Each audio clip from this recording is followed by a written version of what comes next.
बे समावहाय बयनिसिमबो बेलासिनि गोजोननायखौ जासिहरग्रोबाय। नोंथांमोनखौ दिनैनि समाव बे समावहाय लेंहरनायनि माखासे जाहोन दङ। नोंथांमोननि गेजेरजोंनो जों माखासे खोथा रायजो राजानि सिगाङाव फोरमायहरनो सानदों। जों कुसुगाव आन्चलिक स्पर्ट्स एसोसिएशन जानानै गसाइगाव डिस्ट्रिक्ट बी डिभिजन फुटबल लीग कुसुगाव जनखौ जोङो थांनाय 7 जुलाइ 2024 निफ्राय जोङो बेखौ आरम्भ खालामदोंमोन। गासै 1 मास 18 दिन सोलिगासिनो दङ। दा बेयो बी डिभिजन लीगआ जोंहा गेलेनानै दिनै सेमिफाइनाल सेकेन्ड सेमिफाइनाल खेला जाबाय। दा जोङो बे लीगखौ कुसुगावनि R&D फिल्डआव जों बेखौ सालायबाय थादों। बेवहाय टटेल जोंहा 33टा टीम दङमोन आरो बे 33टा टीमनि गेजेरावनो खेलाखौ जोङो 1 मास 18 दिन सालायनो गोनां जादों। दा मैयाहाय जोंहा फार्स्ट सेमिफाइनाला गेलेनानै थांबाय।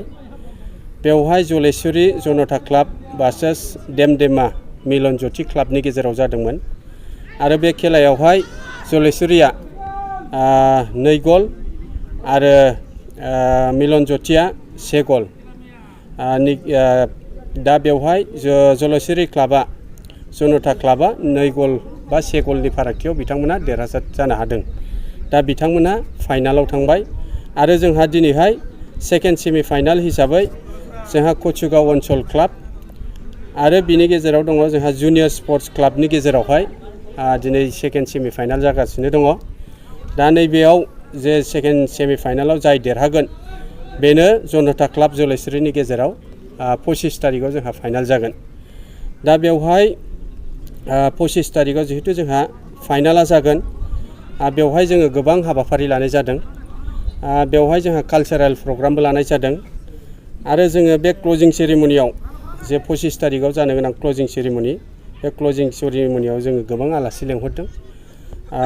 जोंहा बेवहाय EM बिथांमोन फैगोन आरो गोबां जोंनि ओनसोलनि जातीय संगठन नि दैदेनगिरि बिथांमोनखौबो जों हांख्रायहरदों आरो बेवहाय गोबां अफिसनि दैदेनगिरि बिथांमोनखौबो जों खावलायहरदों। गसाइगाव डिस्ट्रिक्ट स्पर्ट्स एसोसिएशननि प्रेसिडेन्ट सेक्रेटारि आरो बिथांमोननि दैदेनगिरिफोरखौबो जों खावलायहरदों। ओनसोलनि गावबुरा बिथांमोनखौबो जों खावलायहरदों आरो बे टीमाव जाय बिथांमोनहा बाहागो लाफैदोंमोन बिथांमोननि प्रेसिडेन्ट सेक्रेटारि क्लाबनि बिथांमोनखौबो जोङो हांख्रायहरदों। दा बे 25 तारिखआव जानो गोनां जे क्लजिं सेरेमनियाव जोंहा गोबां हाबाफारि लानाय जादों। ओंखायनो जे 25 तारिखआव जानो गोनां जे सेरेमनि क्लजिं सेरेमनि बेवहाय नोंथांमोननि चेनेलनि गेजेरजों आं बेखौसो फोरमायहरनो सानदों जे बे ओनसोलनि रायजो राजा जाय बिथांमोनहा फुटबलखौ मोजां मोनो बिथांमोनहा जाहाथे बे फोथाराव फैनानै R&D फिल्ड कुसुगाव फोथाराव फैनानै जाहाथे फाइनाल खेलाखौ नायफैयो आरो जोंनि गेलेगिरि बिथांमोनखौ थुलुंगा होफैयो। बेखिनिखौ आं नोंथांमोननि गेजेरजों खावलायबाय आरो बियो जाहैगोन जोंहा 25 तारिखनि जोङो 2टानिफ्राय आरम्भ खालामगोन। माखासे प्रग्रामखौ जों 2टायाव स्टार्ट खालामगोन आरो खेलाखौ जोङो 3:30निफ्राय किक अफ खालामगोन। दा बेखिनिखौ खावलायबाय आरो जोंहा फाइनालाव देरहानायनि थाखाय माखासे बान्था दङ। बियो जाहैबाय ट्रफिजों लोगोसे जोङो माखासे रांनि बान्था होनाय जागोन। देरहानायनिबो जेननायनिबो हाइ स्करारनिबो बान्था दङ, बेस्ट प्लेयारनिबो बान्था दङ। दा जोङो बिथांमोननो जोङो बान्थाखौ होगोन। गल्ड मेडेलबो दङ जोंहा ट्रफिजों लोगोसे। दा बेखिनिखौ नोंथांमोननि गेजेरजों जों फोरमायबाय आरो जोङो जेखिनि जोंनि कुसुगाव आन्चलिक स्पर्ट्स एसोसिएशननि दैदेननायाव जेखिनि जोङो सामलायगासिनो दङ बेवहाय जोङो साफ्रोमबो माखासे जोंनि रायजो राजा बिथांमोनहा जोंखौ हेफाजाब होदों। माखासे फाइनान्सियेल खेथ्रआव बिथांमोनहा हेफाजाब होदों, जायनि गेजेरजों जों बे खेलाखौ दिनै सेकेन्ड सेमि फाइनालसिम लाबोनो हादों आरो समफोरहाय 25 तारिखआव जोङो फाइनाल गेलेहोनो थाखाय जोङो रेडि जाबाय।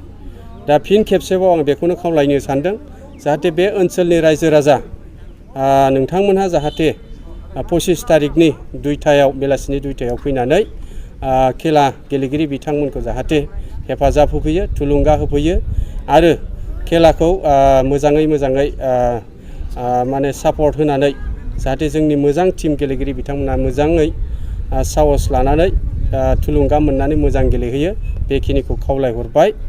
आरो आङो बे समावहाय साफ्रोमबो जोंनि कासानि दैदेनगिरि सेक्रेटारिनिफ्राय लानानै गासिबो दैदेनगिरि बिथांमोनखौ आंनि गोसो गोरबोनिफ्राय हाजासे साबायखर बावदों आरो नोंथांमोनखौबो जों लेंहरनाय लोगो लोगो नोंथांमोनहा फैनायनि थाखाय आङो आंनि गोसो गोरबोनिफ्राय आरो कासानि जानानै नोंथांमोनखौ आङो साबायखर बावबाय। गोजोन्थों।